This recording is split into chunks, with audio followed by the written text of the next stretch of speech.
भूत प्रेत होते हैं या नहीं ये तो मैं नहीं जानता, लेकिन अभी भी कुछ ऐसे भी लोग हैं जो बताते हैं कि भूत प्रेत सच में होते हैं।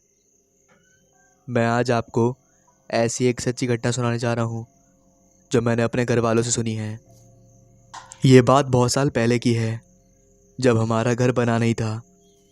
तब घर के पीछे एक कुआं था। उस समय नल वगैरह नहीं हुआ करते थे, इसीलिए सभी लोग कुएं से ही अपने गृहस्थी कार्य करते थे। पास में एक पड़ोसी थे, मदन काका, जो अक्सर अपने घर वालों के साथ लड़ते झगड़ते रहते थे। एक दिन पता नहीं उनके मन में क्या आया कि वह आधी रात में उस कुएं में छलांग लगा दिए और उसी में डूब के मर गए। तब से उस कुएं में कोई भी हाथ नहीं लगाता। बहुत बार गांव वालों ने कुएं के पास रात में किसी को बैठे हुए भी देखा, जो काफ़ी ज़ोर ज़ोर की गुहारें लगाता था। जब हमारा घर बना तो कुएं को भर दिया गया। घर का काम अभी आधा भी नहीं हुआ था कि तभी एक मजदूर काम करते हुए नीचे गिर गया। उसे तुरंत अस्पताल ले जाया गया। उसकी जान बच गई। घर पूरी तरह से तैयार हो गया था। उसके बाद से घर में कुछ ना कुछ घटनाएं घटने लगती हैं, लेकिन इस बात पर कोई ध्यान नहीं देता। एक बार दादाजी उसी कमरे में सोए हुए थे जिसके नीचे कुआं था। घर में अंधेरा होने की वजह से कुछ दिख नहीं रहा था। उस समय तो लाइट की इतनी सुविधाएं भी नहीं थी।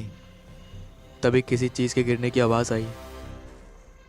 उन्होंने ये सोचकर उस बात को टाल दिया कि शायद कोई बिल्ली होगी, और फिर सो गए। आधी रात को उनकी नींद खुली तो उन्हें ऐसा लगा जैसे कोई छत पर चल रहा है। वो अचानक से डरते हुए छत पर गए, लेकिन वहाँ पर भी कोई नहीं था। रोज़ ऐसा ही होता रहा।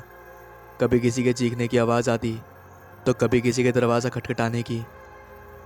अब लास्ट में हार कर वो एक बहुत बड़े पंडित जी से मिले और उन्हें सारी बातें बताईं। पंडित जी ने तुरंत घर चलने के लिए कहा। दोनों जब घर पहुंचे तो पंडित जी घर के अंदर पैर रखने ही वाले थे कि तभी उन्हें कुछ अनुभव हुआ और वह अंदर नहीं गए और उन्होंने अपने कदम बाहर रख दिए। उन्होंने बताया कि हमारे घर पर किसी आत्मा का वास है। ये कोई और नहीं, मदन काका की आत्मा है। इसके बाद पंडित जी ने उन्हें 21 दिनों का जाप करने को कहा। उसके बाद क्या हुआ ये बात मैं नहीं जानता, पर इतना ज़रूर पता है कि पंडित के बताए गए उपचार के बाद फिर कभी किसी आत्मा का साया हमारे घर के आसपास नहीं मंडरा था। दोस्तों, ये शॉर्ट कहानी है। मीन्स कि ये जो मैं बनाता हूँ ये एक तरह से शॉर्ट्स हैं। अगर आपको लॉन्ग स्टोरी सुन रही हैं जो 1 घंटे की होती हैं तो आप नीचे डिस्क्रिप्शन में दिए गए लिंक पे क्लिक कर सकते हैं। वहाँ पर लॉन्ग स्टोरीज डेली आती हैं।